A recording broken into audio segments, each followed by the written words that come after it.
This is a good list that I've put together, inspired by a couple of others and my own contribution, and I'd like to share this list with you. First, learning the power of purpose. A person who has purpose in their life, they have something to go for, some meaning. One writer described it, for some people it becomes a magnificent obsession. And for you and I, maybe it doesn't need to be that dramatic as a magnificent obsession. But it has to be something that does something to us, something that pulls us, especially into the future. You know, there are many influences on us. One is the influence of the past. Some people are always pulled back by the past.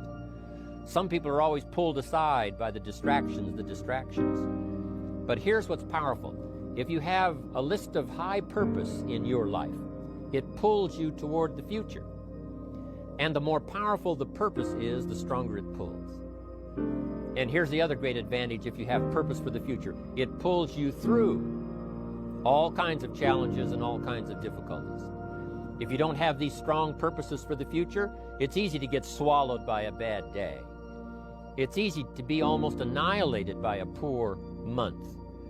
And it's easy sometimes to almost disappear beneath the waves of a year that goes backwards if you don't have something to pull you beyond that year. So if you want something to pull you through all kinds of challenges, all kinds of difficulties and things that come at you, you got to have something on out there beyond today, beyond next week, beyond next month, beyond this year, that pulls you into the future. And the clearer it is, the stronger it pulls. The more dynamic it is, the more it affects your life, your spirit, your heart, your soul. It also creates imagination. It gets your mind working on how to achieve that purpose. And if your mind will work, and if your heart works, and if your spirit works, and if you have good input, like good ideas, I'm telling you, there isn't anything you can't accomplish. So that's one of the great powers that'll make a variable of you, and that is purpose. Here's the next one, self-confidence. Where does self-confidence come from? And this is the best advice I can give you on that. Not neglecting, first of all, the small daily disciplines.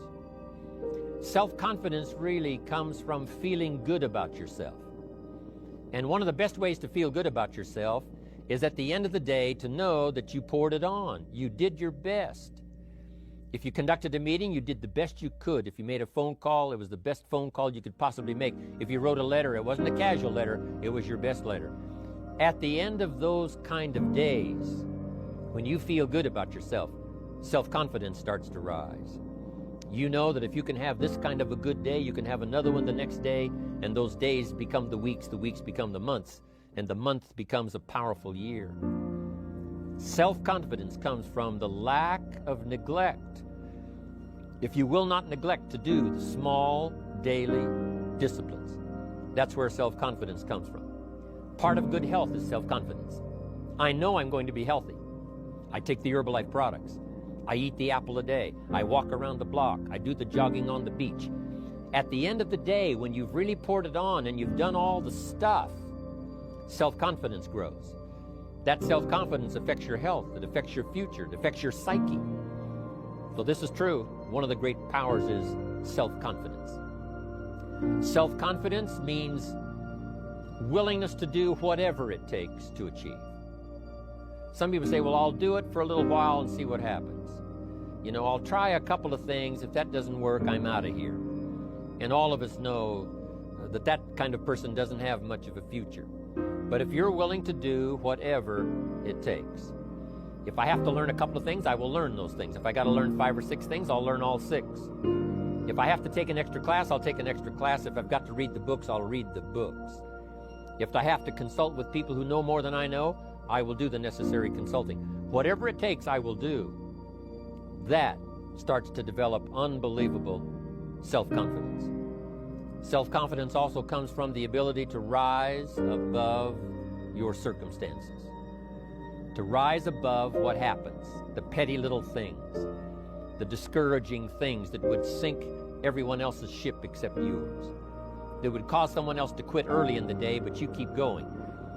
that kind of willingness to overcome all circumstances, whether it's the little challenges or the big challenges. If you're willing to do that, I promise you, this kind of power will work for you, and in you, the variable, it'll make a difference. The third on the list I had was enthusiasm. And here's what I wrote about enthusiasm. Enthusiasm that's powerful is mostly enthusiasm that is enthusiasm inside, 90%, 10% outside. We all know what the enthusiasm is like when somebody lets us see their enthusiasm, which is like the 90%, and only 10% of it is inside. But the enthusiasm that really affects people is not just being loud, but the enthusiasm that runs deep, the enthusiasm that comes from deep inside, created by self-confidence, created by purpose, created by genuine willingness to help other people. That kind of enthusiasm, knowing that you're going to get the job done, knowing you're going to affect people, knowing you're going to have testimonials flowing in from all kinds of directions. That kind of enthusiasm. A lot of it is quiet. A lot of it is unheard. And the 10% that's heard, it rings a bell. People call it genuine enthusiasm because they know that what you say in the outward display of your enthusiasm is only a small tip of the iceberg of the enthusiasm you feel inside that really motivates you to do the best job you can. Next on my list to help you become the powerful variable is expertise. Wanting to excel in all of the skills and settling for nothing less than an outstanding performance. If you're willing to be the best in your field, if you're willing to demand of yourself excellence in skills, to be the best that you can possibly be. In the training, do the best you possibly can. In doing a workshop, do the best you possibly can.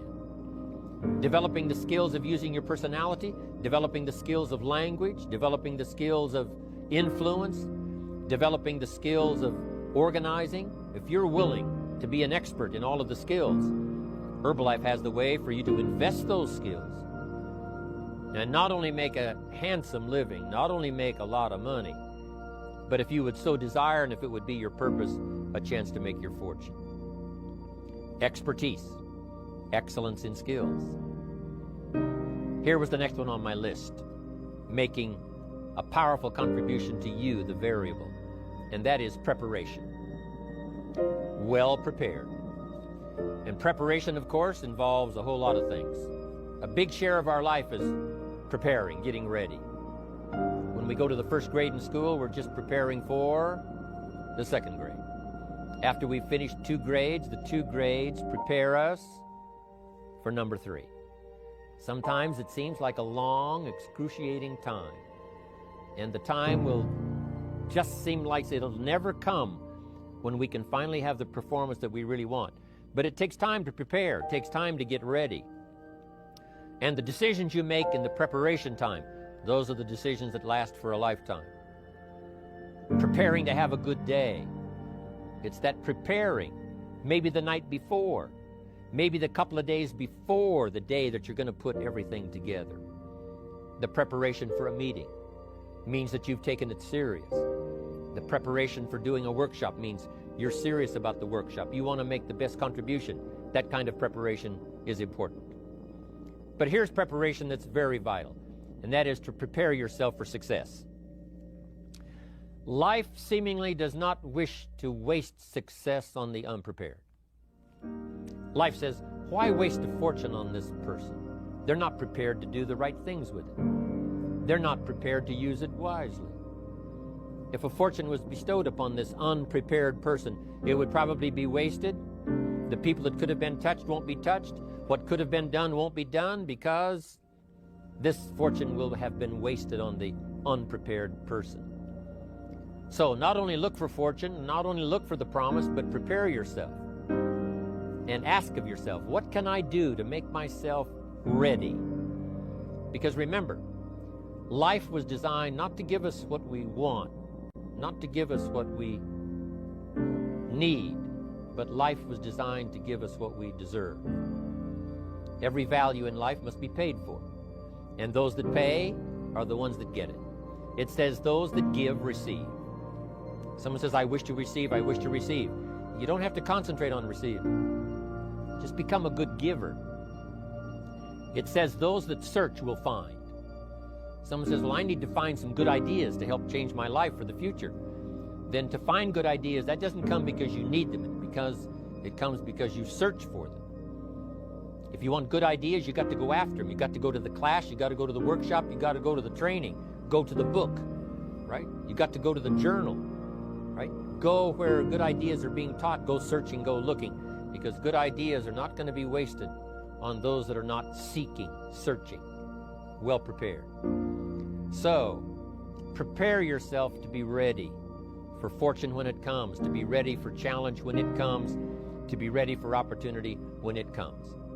Opportunity comes along and passes by the person that is not well prepared. I want to prepare myself this year for next year. Yes, I wish to be effective this year, but I'm also thinking of ways, how could I be better? How could my ideas be more powerful? How could they be sharper, more clear? How could I reach some people next year that I perhaps can't reach this year? I haven't reached deep enough into my own soul to affect some people. Some people just pass by and say, hey, what a good speech. But how could I make it stronger than that, deeper than that, more powerful than that? I cannot be as powerful as I could be next year. You know, you can't go to the 10th grade in the 5th grade. You just got to go through the grades. But the more you are prepared, when the 10th grade finally comes, now you can cash in and get 2 times, 3 times, 5 times more value from it by being prepared. Now here's the next one. There's great power in self-reliance. Self-reliance means you simply look mostly to yourself. It would be nice if someone just gave you this, gave you this, gave you this. It would be nice if everyone did their job exactly as they're supposed to do it. But here's what you've got to do. Primarily rely on yourself. Primarily say, I'm the person responsible. And I will learn the necessary skills so that I can help people learn their skills. If I need lots of people to do certain things to build my organization, that is what I must have. But I've got to be the final backstop. I've got to be the final one that people can rely on. So that if this is missed and this is missed, I can catch up, I can fill the gap, I can do the job. We have to do it when we conduct meetings. We have to do it when we conduct training. We have to do it when we're in a class of just a few. What someone might have missed, we're there to fill in. Self-reliance. Primarily, we're learning to count on yourself. So that you can do this, never complain and never explain. Here's the next key power, and that's image. There's many parts to image. The image that others see you as, the image you have with other people. And it's very important how other people see you. If they don't see you as a leader, chances are they won't pay attention. If they don't see you as being in control, chances are they won't have the trust. If they don't see you as knowing where you're going, what you want to accomplish, they probably won't follow. But if people can see you, if you have the image of someone that's in charge, in control of your life, your future, your destiny, in control of the situation, if they see that, that kind of image is powerful. It helps to win the day. It attracts other people. People want to be around people that are in control, that are powerful, but they know how to use their power. Influential, but they know how to use their influence. That kind of image is important. But here's a very important image, and that is your image of yourself. The way you dress, the way you talk, the way you think, your capacity for learning, all of that is an important image that you have of yourself. The image that you have that if it needs to be learned, you could learn it. If there's a book that needs to be mastered, you could master it. If there's a skill that needs to be learned, why couldn't you get busy now and learn that skill? that kind of self-image, that I am continually trying my best to be the best I can. Because one of the most important places you have to look is into the future, yes. You got to look into the past, yes. You've got to look around, yes. But one of the most important places you have to look is in the mirror. You know, how I appear to other people, that's important. But how I appear to myself is the ultimate importance. That kind of image, to where you'll develop the self-confidence, you'll develop the self-reliance. Now here's another one in my rather short list. The next word is character. Becoming a person of high values, a person of principles, a person of honesty, a person that earns respect. That kind of character. It took character when Mark started to put the marketing system together. How can we have a system that will build in the integrity, that people will know that if this happens, then this will happen. And if this goes wrong, here's the way to fix it. Unless you have the principles and the character and the integrity to put together a viable plan for a wide variety of people, then the system is not going to last very long. And I've been around long enough, and I'm sure you have been around long enough to see a lot of systems that got started, but they failed. And the reason is because they were not constructed with integrity. They were not constructed with character.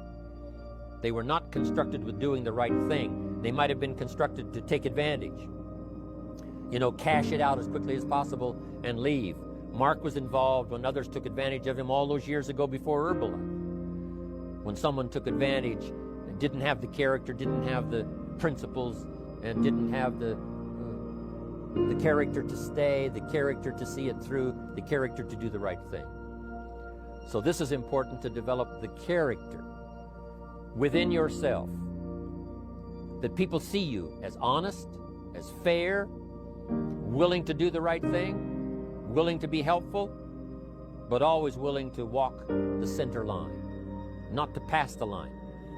When we come to an opportunity like Herbalife, especially multi-level network marketing, it is so dynamic, it is so powerful, and it is so possible in fortune-making that sometimes people want to speed up the process by cutting the corners, by neglecting to do the right things, you know, to cheat a little here, you know, cross the line just a little bit, because then, you know, it'll grow faster and you can cash in quicker.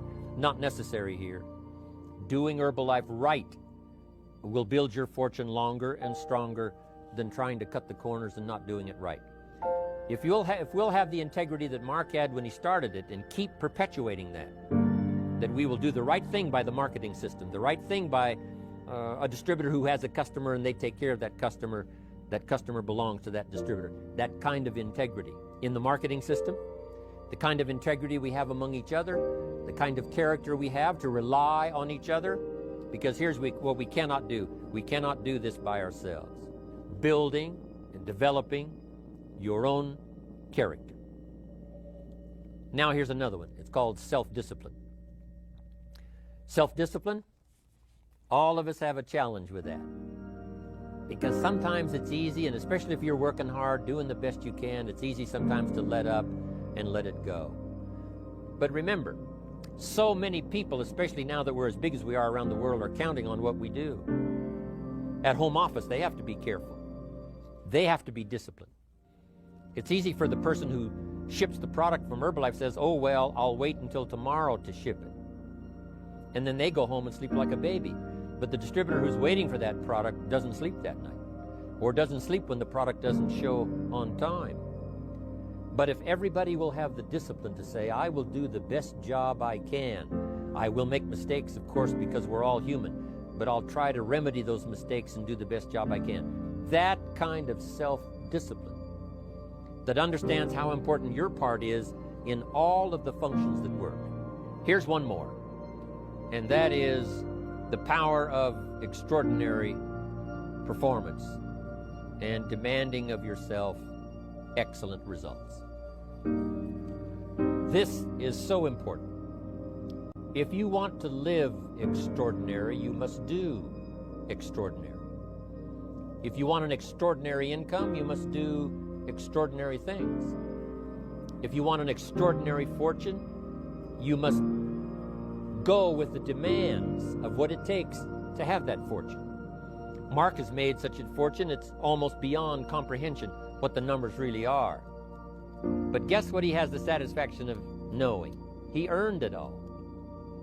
If he'd have been lax in the performance, Herbalife would not be here these 18 years later. Herbalife would have been a footnote in multi-level history. But because he performed year after year, the 3rd year and the 5th year, and the 7th year and the 10th year, and the 12th year and the 15th year, and now performing well in the 18th year, I'm telling you, that's what makes it such a viable fortune for Mark personally, of course, because he did the job. If we would ask of ourselves that kind of performance, and you've got to ask it of yourself. You know, I can't ask it of you. I would try to inspire you. I would try my best to share with you what it might taste like, what it's like to finally make your fortune. It happened for me. But here's what you must do. You must demand it of yourself. Society does not demand that you not have a heart attack. But if you want to escape having a heart attack, you must demand it of yourself. Society doesn't demand that you take Herbalife and improve your health. You have to demand it of yourself. Society doesn't demand that you jog around the block every morning. But if you want good health, you must demand it of yourself. Society doesn't demand that you read a couple of books a week and improve your intelligence and your knowledge. That you must demand of yourself. Society does not demand that you build a financial wall around your family nothing can get through. That's not a demand of society. But you must demand it, if you wish it, you must demand it of yourself. Society doesn't demand that you learn a list of 10 skills in order to ensure your own future and the future of your family. Society doesn't demand it, doesn't require it. It is not a law. But if you want the benefit, you must demand it of yourself.